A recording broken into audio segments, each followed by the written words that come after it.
Hello আসসালামু আলাইকুম, welcome to our page আমাদের রান্নাঘর। আজকের ভিডিওটা শুরু করলাম ছাদ থেকে। ছাদে গিয়েছিলাম চাল কুমড়া আনতে, গিয়ে দেখলাম কত সুন্দর ড্রাগন ফুল ফুটেছে, তাই একটু ক্যাপচার করে নিলাম ওদেরকেও।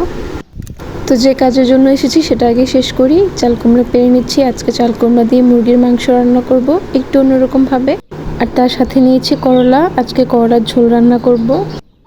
করলার ঝোল রান্না করার জন্য এখানে আমরা মসুর ডাল ধুয়ে নিয়েছি, এবার এটা সিদ্ধ করে নেব। তার সাথে দিচ্ছি আলু, এবার আলু আর ডাল একসাথে দুটো সিদ্ধ করে নেব। আলু আর ডাল যখন ফুটে উঠেছে তখন দিয়ে দিচ্ছি লবণ, দিয়ে দিচ্ছি পেঁয়াজ রসুন বাটা, দিচ্ছি হলুদ, দিচ্ছি ধনিয়া গুঁড়া।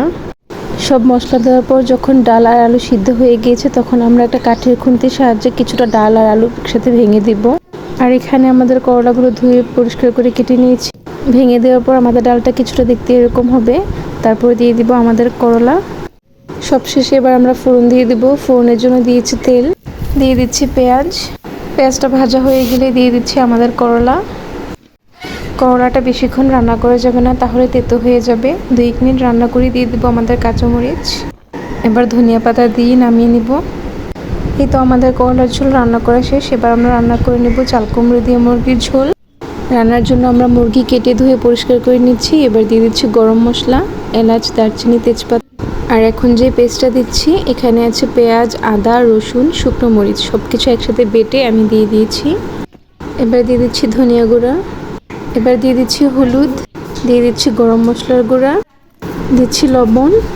এবার তেল দিয়ে মাংসটাকে মাখিয়ে আমরা কিছুক্ষণ রেস্টে রেখে দেব। অন্য পাশে চাল কুমড়া আর 2-1টা আলু কেটে নিয়েছি, সবগুলোকে ভাপিয়ে নেব একটু। এবার কড়াই বসিয়ে মাংসটা দিয়ে দেবো কড়াইয়ে। আর কোনো তেল ইউজ করছি না আমি। মাংসটা দিয়ে এবার আস্তে আস্তে কিছুক্ষণ কুক করে নেব। এখানে আমাদের মাংসটা কষানো অলমোস্ট শেষ। এবার আমরা ভাপিয়ে রাখা চাল কুমড়ার আলু একসাথে দিয়ে দেব।